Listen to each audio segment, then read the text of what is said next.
Hey y'all, what's up, Fame Fam? Today we are doing camera off commentary today, so let's get into it. Welcome back to Talk Fame to Me with your girl B.Lynette, where we talk pop culture, power, and what's really going on beneath the headlines.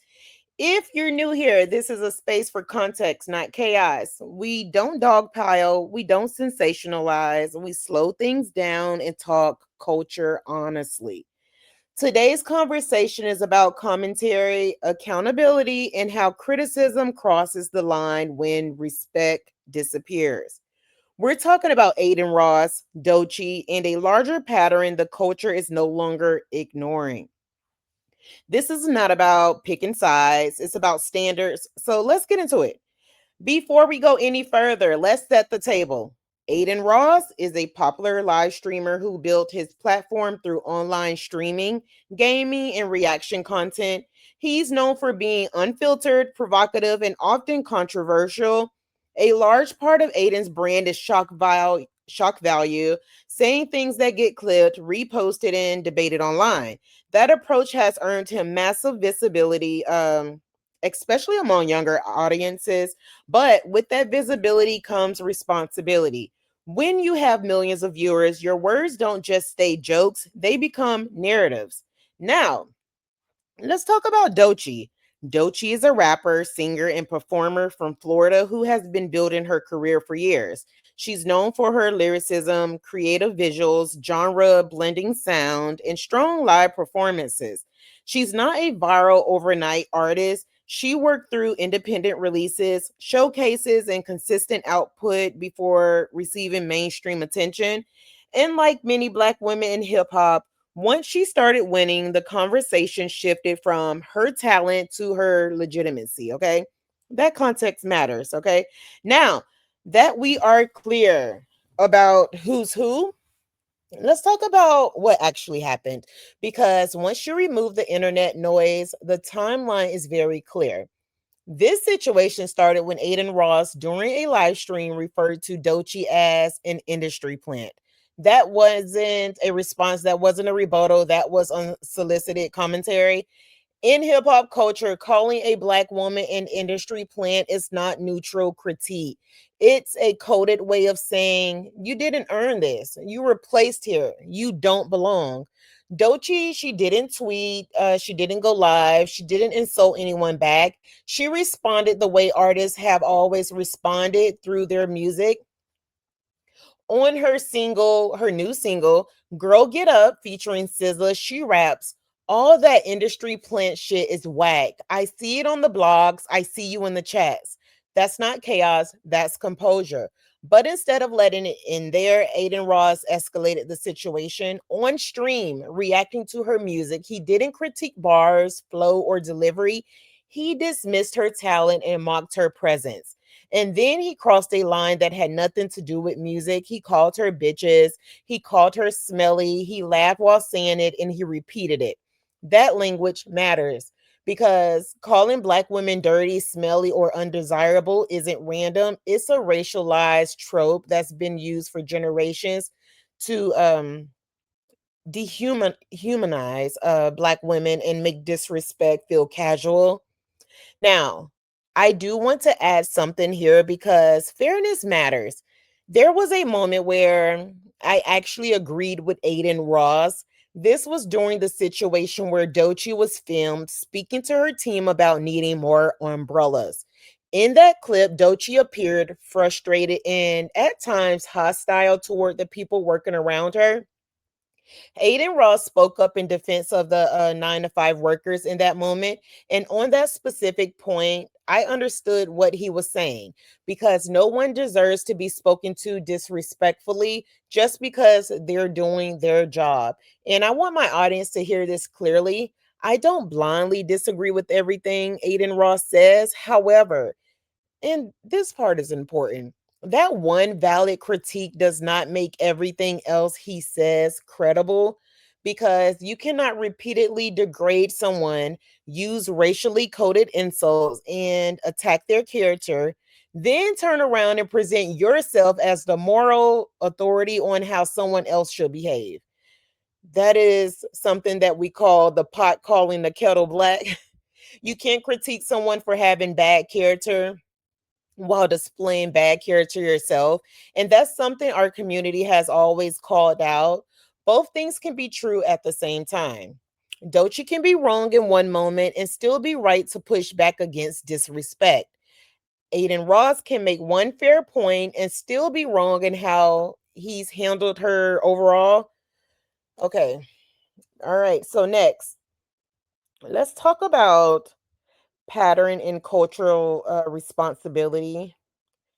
So, and this is where the conversation stops being about internet beef and starts being more about cultural responsibility.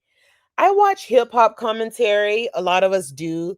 I've watched DJ academics for years. What I've consistently noticed and what too many people excuse is how normalized it has become for Black American women to be degraded in these spaces. Okay. Called out of their names, excuse me, reduced to insults and treated like content. And when you look at Adin Ross, who exists in close proximity to academics, same circles, same conversations, same access, you start to see imitation. Same language, same tone, same comfort level with disrespect. That's not free speech. That is learned behavior. What stood out to me next was the response men in the industry stepped in, not because they all love Doechii, not because they suddenly agree on her artistry, but because they recognize a line had been crossed. Even people who weren't always in her corner shifted their tone, including Joe Budden. That matters because growth matters, accountability matters, and protecting Black women from public degradation should never be controversial, right? When I say close the culture up, I don't mean exclusion for ego, I mean standards. You don't get to profit from hip hop. You don't get to build platforms off Black audiences and then turn around and dehumanize Black women like it's comedy, because I mean this is really getting out of hand. Like, critique the music, debate the artistry, have opinions. But once you reach for racialized insults, the conversation stops being about critique and starts being about character.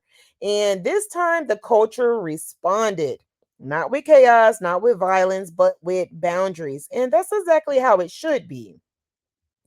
Before we wrap this video up, I want us to actually watch a few clips together, not just from Adin Ross, but also from DJ Academics and Joe Budden, because this isn't about one moment, it's about a pattern. I want you to hear the language for yourself. I want you to see the tone for yourself, and I want you to understand why so many people are saying this goes beyond criticism and into disrespect toward Black women. Let's watch a few of these clips, then we'll come back and close this thing out. Runs for president. I lived in Harlem long enough to know that gunshots do not sound like making popcorn on the stove. Yo, Amanda Seals, you're a fucking idiot. I got 50 guns. I've heard every single gunshot. I've heard it all. They all sound different and also distant matters. This is why a bitch like you should shut the fuck up. Oh, wow. Talking about a stage. This is why, like, some of y'all are so glued into whatever political view y'all have, y'all dismiss reality. Bitch, wake up. There's a fucking whole investigation by the FBI outside in Butler. Drive over there and go see if they're investigating state shit. I lived in Harlem. You lived in Harlem? Bitch, I got all the guns that they shooting. That's 3. You just sound like a bitch who's running her That's 4. fucking mouth for no fucking reason. This is half of America. In under 2 minutes, you have called a Black woman the B word 4 times. You would think your name was too short. What's your favorite word? On top of that, literally everybody had an opinion yesterday, but you choose a Black woman to yell at. You didn't yell at Plies, and he had something to say. You knew Plies was going to have you picking up your body parts with some pliers. That's why. Like, it's fine to disagree. If you feel like it was real, then cool. If she feel like it's not real, cool. But you calling her out her name is crazy to me. And this is often with you. When it come to black women, you go so hard. When it came to Carisha, you was going in, but when it came to Saucy Santana, you didn't want to pull up. You be talking saucy, but was running from saucy. I'm confused. And then you calling your own kind out their name and defending somebody who wouldn't even pour water on you if you was on fire. They would walk past you and probably spit on you. Like, please just go back to eating Drake's Meat Lovers Pizza, please, because we're tired. I'm ready.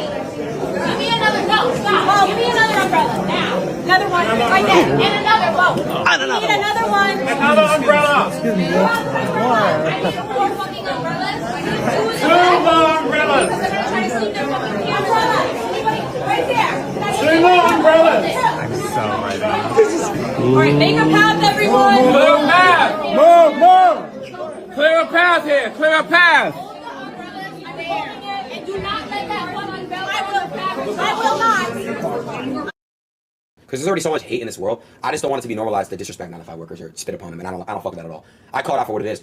You know, that's the reason how you know someone's true colors. If I'm ever sitting at a restaurant with somebody and they're mean to a waitress or waiter, that's how you know who they really are. Don't treat me like, oh, Ada Ross, all this shit, or oh, DDG. But the way they speak to a waiter or waitress, I've seen it before. It's disgusting. Automatically, I leave the dinner table, I'm like, yo, fuck this person. I don't want to do business with this person if I'm in a meeting. Right. Because that's their character. The way they treat a regular, normal human being who works their ass off. Bro, these people are probably hardworking mothers, fathers, etc. You got to put that into consideration. Now, she may be frustrated. Maybe she went through something that day. Cool. But that's my whole take on that. I just think that if you're a 9-to-5 worker, treat everyone with respect. Treat everyone how you should want to be treated. That's all. You're not more superior just because you're more blessed. Does that make sense? Like, you don't come off as that, but because you're more blessed and an opportunity to be able to make money. Don't you tomorrow? But I ain't gonna that dumb fat bitch. Sorry, she's not fat. That dumb bitch, that fucking botted fucking bitch. Dude, that fucking stupid smelly whore. She dropped from Stop talking about the black queen. I don't give a fuck about none of that. Yo, let me tell you something right now. I'm mad because she made it. No bots. Look at her monthly listeners right now. That bitch went from 60 million to fucking 20 million. She blew up. For what? From making what? Music. Cradling cock and balls? Like, what are you talking Yo, about? why am I not live, bro? Well, you're not. Doechii rant? Oh, dude, don't get me started on that bitch. Hey, don't get me started on that bitch. Oh, fuck Doechii. What an entitled, unintelligent piece of shit she is, bro. Okay? I mean, I get to make $200K more than your entire family in one little deposition sit down. And just like this, a snap of fingers. So I'm happy. And keep dick sucking Megan, that's lying about the wound. She's not gonna show, she won't show the wound for a reason. She's not gonna show it for a reason. And that's why. All right, good boy to you. I did fuck sexy, Red. Okay. Piss you off, like, bro, I saw Cardi B, like a 30-year-old grown-ass woman, bro, with like 3 children fucking twerking. Like, bro, that is disgusting. And to all my HBCU brothers and sisters. Hello to all my Divine Nine brothers and sisters. You are not black! You're not black! Stop talking, you're not! I'm a Jew, beef with me, you know I'm a stew. Season is it, he ain't know what to do. These German bitches, they wanna fuck out of you. Doechii, dirty bitch partner views. Dirty bitch, dirty bitch partner views. Bitch, dirty bitch partner views. Bitch, dirty bitch partner views. Ooh, shake it, get you a back. I do want to say I'm rooting for Glasses Malone to get all the Crips together to beat up Homeboy. I am, sorry. Because I think that's who she was talking to in the song. Yeah. I didn't know at first. She was talking to little fuckity fuck. The more I looked into it, she was directly talking to him. Oh, no shit. Because he said some wild shit. Yeah, he said a bunch of bullshit. Oh, really? Wild shit, yeah. Yeah, it's disgusting. Yeah. And then there was some back and forth after she put the song out. And I like Glasses Malone saying what he said. Dirty bitch. That's kind of like he's referring to a race. I don't speak to only black girls as dirty bitches. I call a dirty bitch if she's a dirty bitch. I don't care what color you are. If you're a dirty bitch, you're a dirty bitch. Thank you. Look up when I talk about Wendy Ortiz. Same thing. Called her a dirty bitch. She's not black. And the infuriating part, because I think because cancellation is also subsided. But it's not real. Wow. Just wow. If you made it this far, I appreciate you, because conversations like this require listening, not just reacting. This isn't about canceling anyone. It's about accountability. It's about knowing when criticism becomes disrespect and deciding what we're willing to accept as a culture. At Talk Fame to Me with B.Lynette, we don't just repeat what's trending. We slow it down, add context, and talk about what actually matters and what it actually means. If you agree, disagree, or see it differently, drop your thoughts respectfully. Make sure you like, comment, and subscribe so these conversations keep reaching the people who need them, okay? I'm B.Lynette, and I'll see you guys on the next one.